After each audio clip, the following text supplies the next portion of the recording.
World elephant day হিচাপে আমাৰ মানসৰ বাঁশবাৰী আণ্ডাৰতো আমি উদযাপন কৰিছোঁ।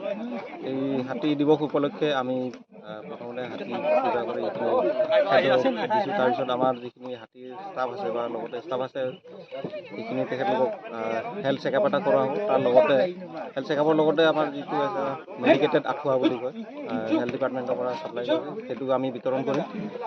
আৰু লগতে আমাৰ যিখিনি দাঁতাগুৰিয়া স্কুল আছে, স্কুলে আমি প্লেচ টেকিং যিটো আমি শপত গ্ৰহণ কৰা হয় যাতে হাতীৰ সুৰক্ষাৰ্থে সকলোৱে আগবাঢ়ি আহে। বৰ্তমান আমাৰ এষ্টিমেট হেৰিটো প্ৰকাশ পোৱা নাই, যোৱাবাৰ আমি হেৰি কৰা তো আমি পঠাই দিছোঁ। আমি আশা কৰোঁ সোনকালে হাতীৰ সংখ্যা যিমান হৈছে সেইটো প্ৰকাশ পাব বুলি আমি আশা কৰি আছোঁ। হাতীৰ সংখ্যা আগতকৈ বৃদ্ধি হ'ব লাগে, যিটো আমি হিচাপ কৰিব পাইছোঁ। টোটেল লাগে।